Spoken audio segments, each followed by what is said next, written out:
O Lucas está perguntando, se por acaso acontecer do contribuinte comprar um carro, por exemplo, e ele vier com defeito recall, ou seja, fato gerador com vício, é possível a restituição do IPI ou ICMS?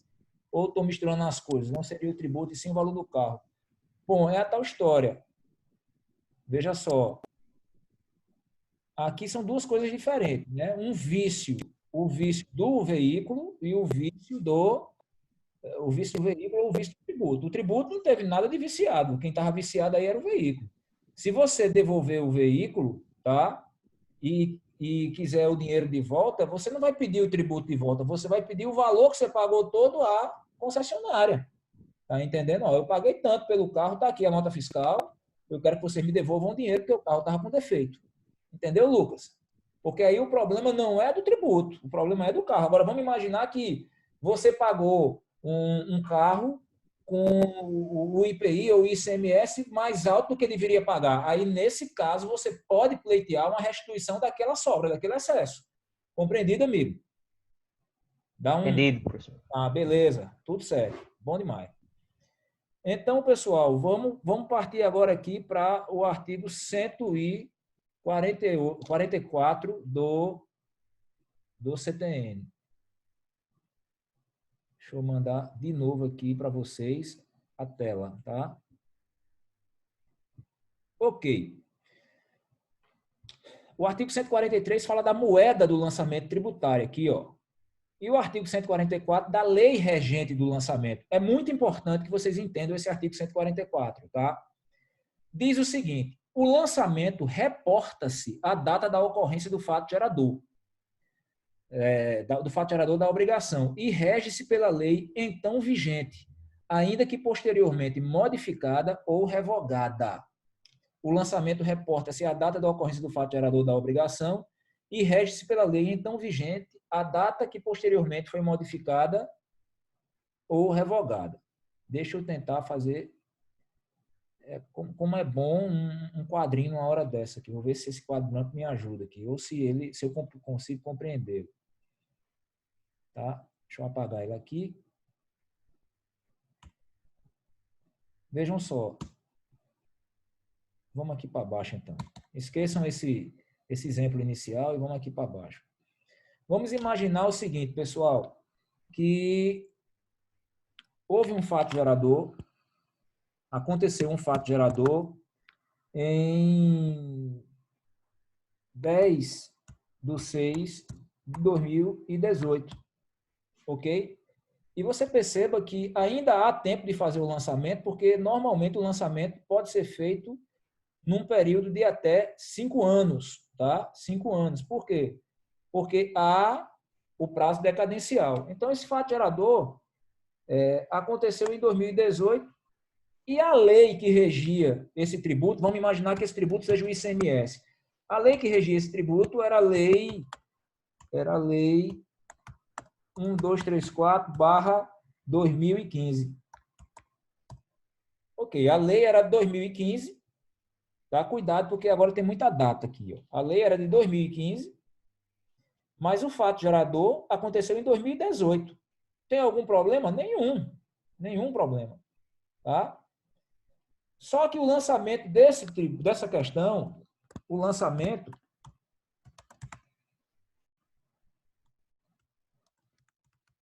aconteceu em 23/4/2020.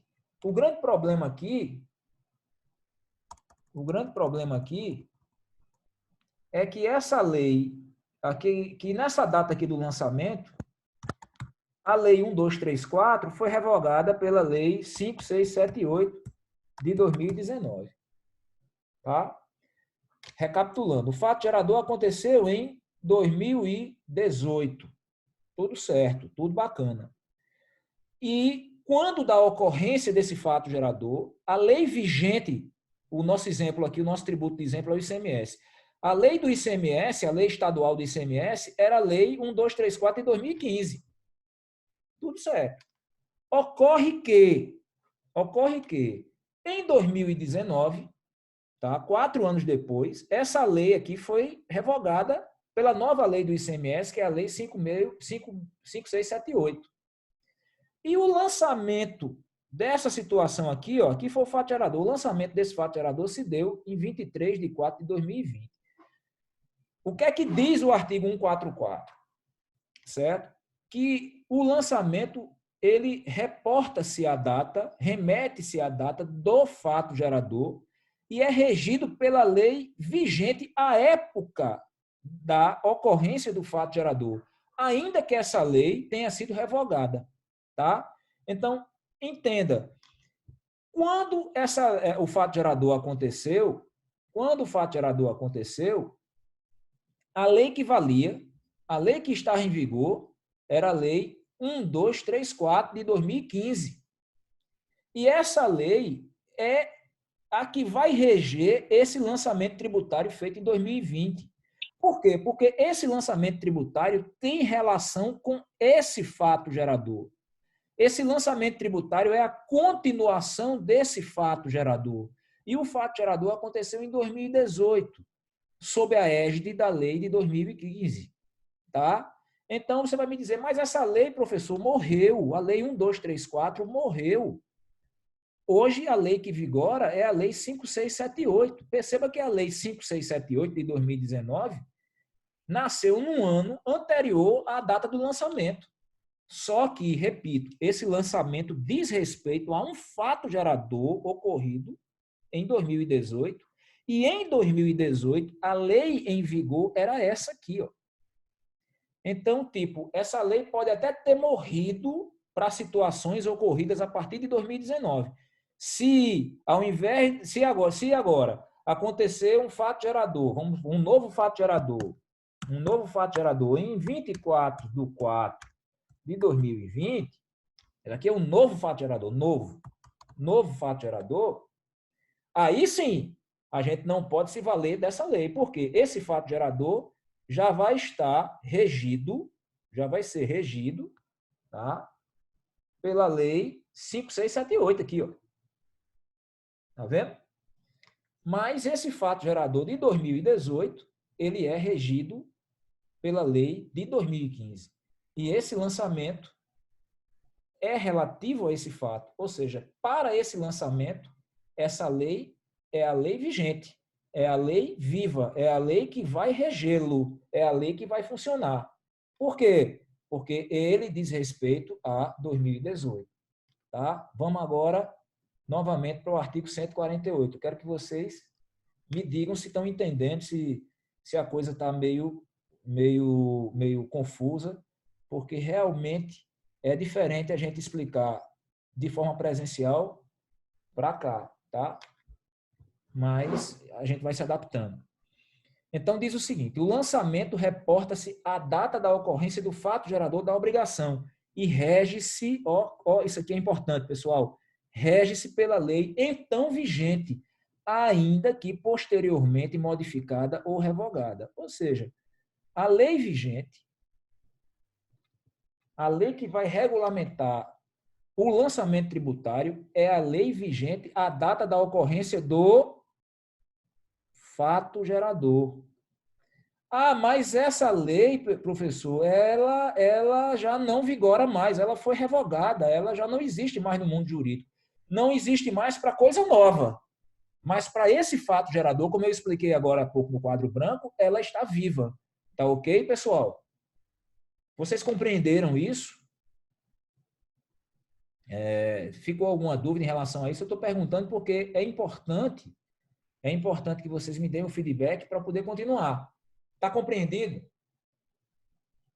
Alguém tem alguma dúvida em relação a isso? Pode escrever aí para mim. Não, tá tranquilo, professor. Tranquilo, né? Tá claro, pronto. Beleza. Um feedback desse para eu saber se a coisa está ficando bacana. Valeu, Jordan. Obrigado, Maria, também.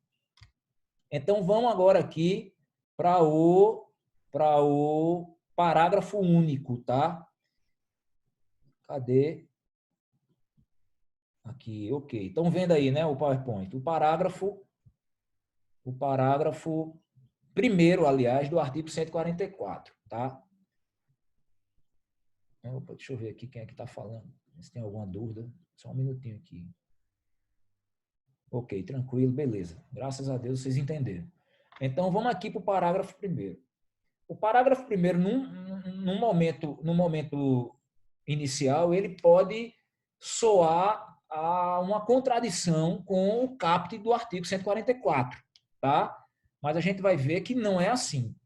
Aplica-se ao lançamento a legislação que, posteriormente à ocorrência do fato gerador da obrigação, tenha instituído novos critérios de apuração ou processos de fiscalização, tenha ampliado os poderes de investigação das autoridades administrativas ou outorgado ao crédito maiores garantias ou privilégios, exceto neste último caso, para o efeito de atribuir responsabilidade tributária. É um parágrafo bem grande, bem cheio de informação, mas que não tem tanta dificuldade, não. A gente tem que ler com calma, destrinchando aqui.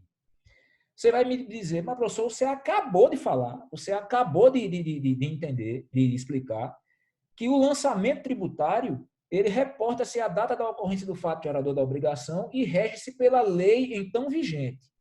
Prestem atenção, o parágrafo primeiro, ele não fala em lei, não, ele fala em legislação. Lei, que a gente está se referindo no caput, é lei em stricto sensu, tá?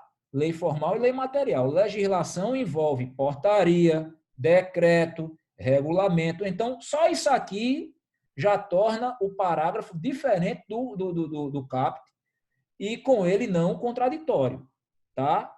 Então, aplica-se ao lançamento a legislação que, posteriormente à ocorrência do fato gerador, aí sim, ocorreu o fato gerador, e depois da ocorrência do fato gerador, surgiu uma legislação nova. Pode ser aplicada, professor? Depende. Depende. Essa legislação, ela só pode ser aplicada posteriormente à ocorrência do fato gerador, desde que venha instituir novos critérios de apuração dos processos de fiscalização, que venha ampliar os poderes do fisco e das autoridades administrativas, ou que outorgue ao crédito tributário maiores garantias. Tá? Aí pode. Aí você vai dizer, mas me dê uma explicação aqui. Como é que isso acontece? Como é que isso se dá?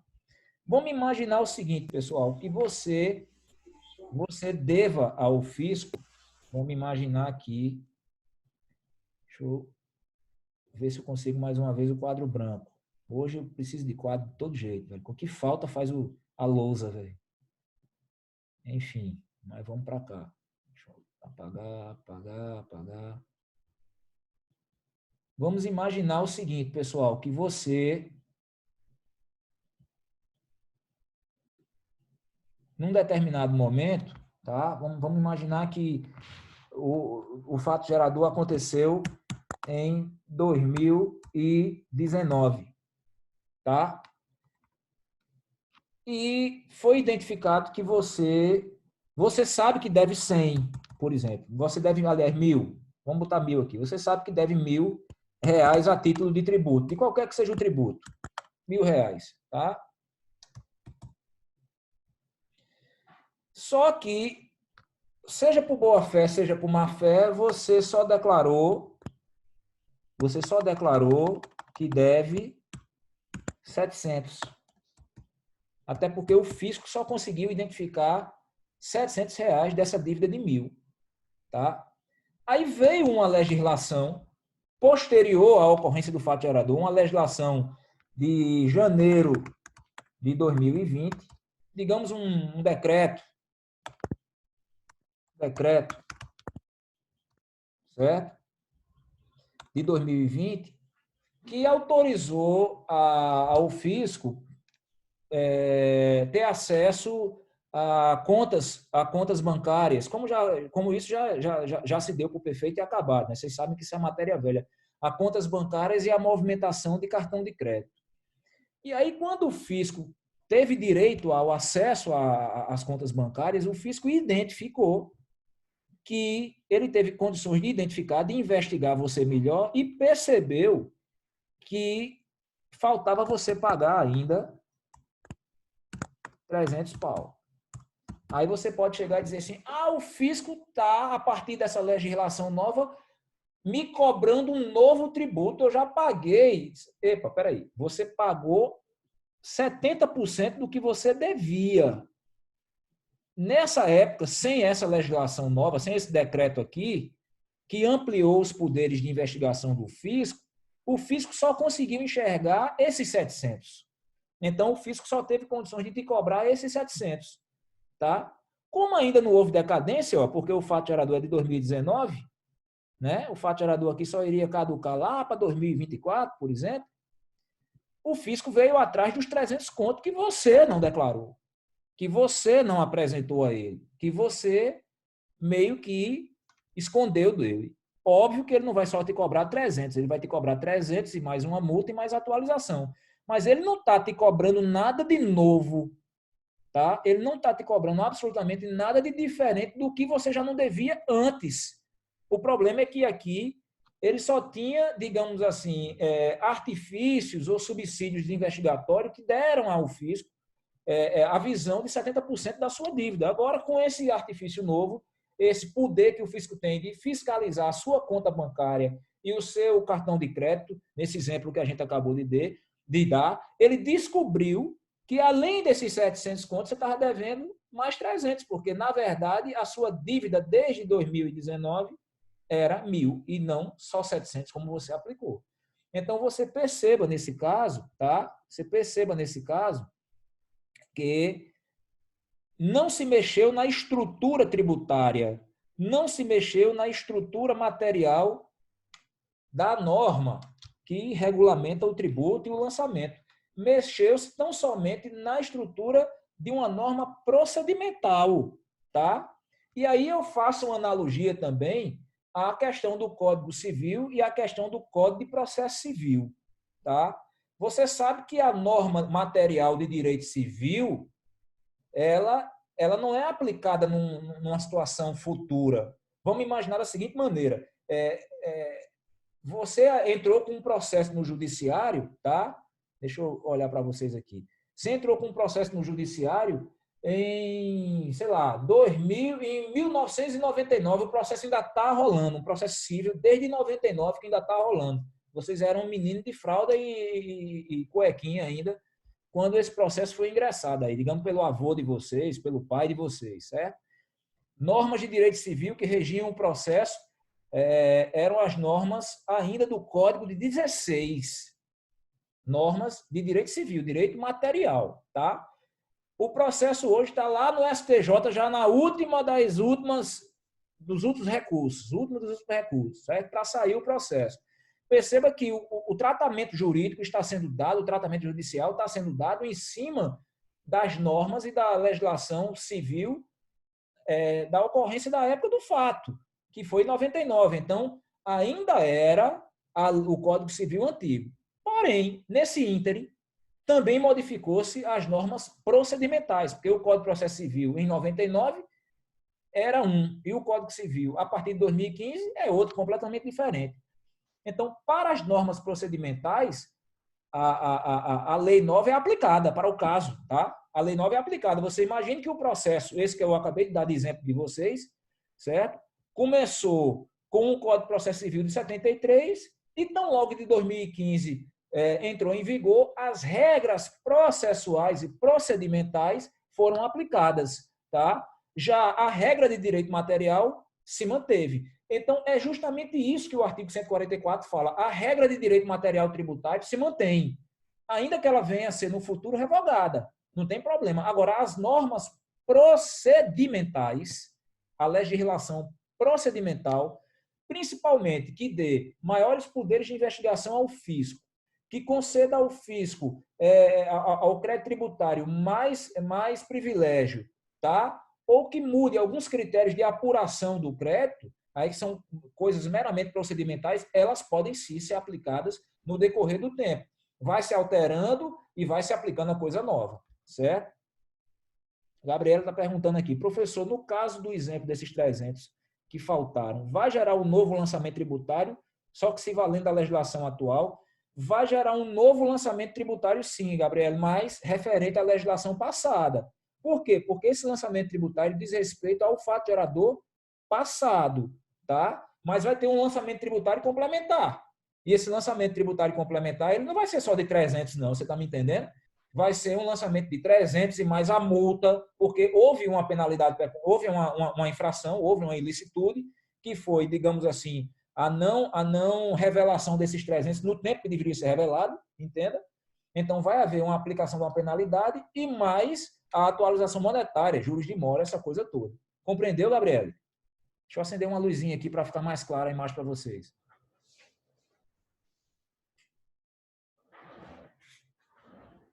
Beleza, beleza, beleza.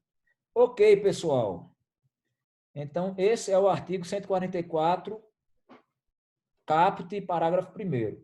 Estou dando uma dinâmica mais lenta à aula para ficar uma coisa mais mastigada, certo? Lucas, de fato, a matéria lançamento tributário é uma matéria muito técnica, sobretudo se comparada à obrigação tributária. A obrigação foi um passeio, tá entendendo? Até porque vocês já têm uma noção de obrigação vinda do direito privado. E a teoria da obrigação do direito público, ela é totalmente inspirada pelo direito privado. Então, eu me dei, valeu, Juliana, o ritmo tá bom, graças a Deus.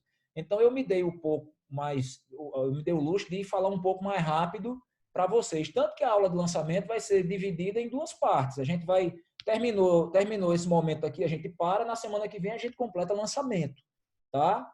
Às vezes, o lançamento tributário é dado na aula presencial em 2 aulas e meia. Então, não pode ser uma coisa muito rápida, não, porque há muita filigrana técnica aqui que a gente precisa analisar. Tá? Vou, mais uma vez, compartilhar a tela com vocês para a gente ir para o artigo 145. Peço encarecidamente que vocês me deem feedback aqui. Eu não estou vendo vocês, a maioria não, todos cancelam os vídeos para mim. Eu gosto até de dar aula vendo o rosto, porque aí a gente vê a expressão e dá uma sensação de sala de aula mesmo. É diferente de falar aqui para uma câmera só, sabendo que vocês estão me vendo, mas eu só estou vendo o nome de vocês aqui. Jéssica, Lucas, Maria, Camila, enfim. Então, para mim também é diferente. Eu quero que vocês sempre me deem esse feedback aí, por áudio ou por escrito. Tá? Beleza, vamos compartilhar a tela novamente.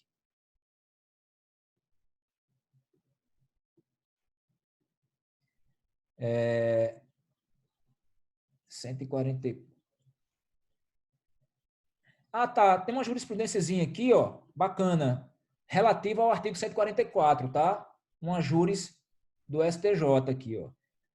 Isso é um agravo interno, no agravo de recurso especial, tal, enfim, aquelas coisas todas, aqueles recursos todos que existem, tá? Lá nos tribunais superiores.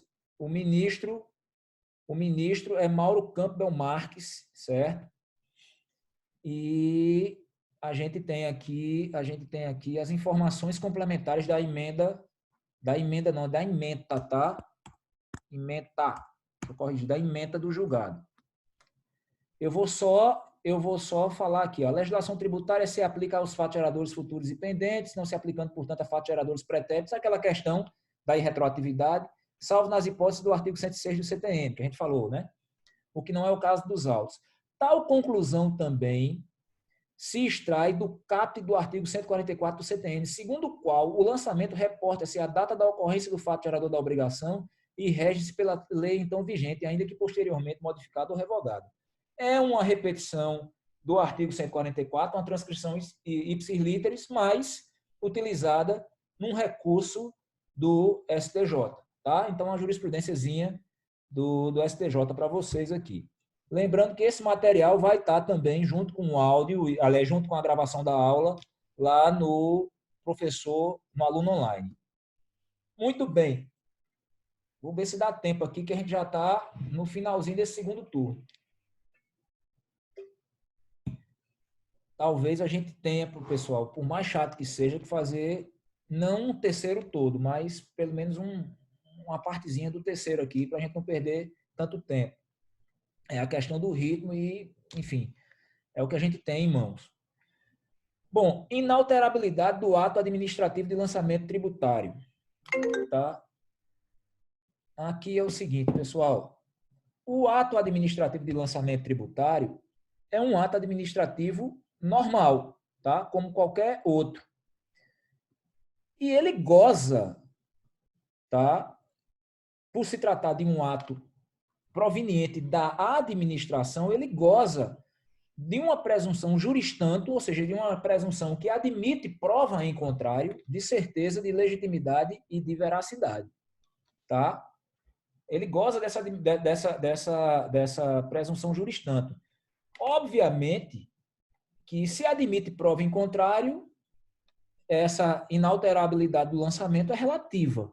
Num primeiro momento, o lançamento administrativo é inalterável por isso aqui, ó. Tá? Por conta disso aqui. Mas nada impede que ele venha a ser modificado, tá? Já que a presunção não é iure e et iure, e sim iuris tanto, tá? É uma presunção relativa. Muito bem. Existem três formas, e apenas três formas, de alteração desse ato administrativo de lançamento tributário, que eu volto a falar. É um ato como qualquer outro, tá? Um ato administrativo como qualquer outro, e é um ato administrativo plenamente vinculado, tá? Plenamente vinculado. Quais são? Primeiro, impugnação do sujeito passivo, tá? Impugnação do sujeito passivo. Qual é a parada aqui da impugnação do sujeito passivo? Vamos imaginar que você receba um auto de infração. Alguém aqui, vou interromper o compartilhamento. Alguém aqui tem uma loja, tem uma empresa e recebeu a visita do servidor da fazenda, do fiscal da fazenda. Tá? Fazenda estadual, por exemplo. Tá? Vocês têm uma loja de roupa. O fiscal pediu os livros contábeis e os livros fiscais, os documentos, e identificou que, num determinado momento, ele está fiscalizando os exercícios de 2016, 2017, 2018. Ele identificou que, no exercício de 2017 e 2018, a loja de Lucas lá teve uma falha, teve um problema tributário. E ele identificou como um ato ilícito, lavrou o auto de infração. Esse auto de infração é um tipo de lançamento tributário. Por quê? Porque ele constitui um crédito tributário e entregou para Lucas lá o auto de infração. O amigo está aqui, ó. Identifiquei a falha tal, tal, tal, deixasse de recolher isso de ICMS, deixasse de cumprir essas obrigações aqui acessórias. Então, amigo velho, tu tá lascado porque agora tu vai ter que se defender com esse auto de infração aqui que eu calculei em 50 mil reais. Junto com tributo, mais multa, mais isso, mais aquilo outro, deu 50 mil. Vamos arredondar o valor. O que é que vai acontecer? Lucas vai ter três opções. A primeira opção é dar uma de doido. Dizer o seguinte, sabe uma coisa, velho? Eu vou deixar para lá, não vou atrás, não vou me preocupar com isso e dane-se, né? Evidentemente que isso é a pior coisa que pode acontecer. Por quê? Porque você pode simplesmente você fatalmente vai ser executado, né? Vai sofrer uma execução fiscal. Vai entrar isso em dívida ativa, a execução fiscal virá, e aí vem todo aquele procedimento de execução fiscal que vocês já devem ter alguma noção. A segunda opção de Lucas é pagar.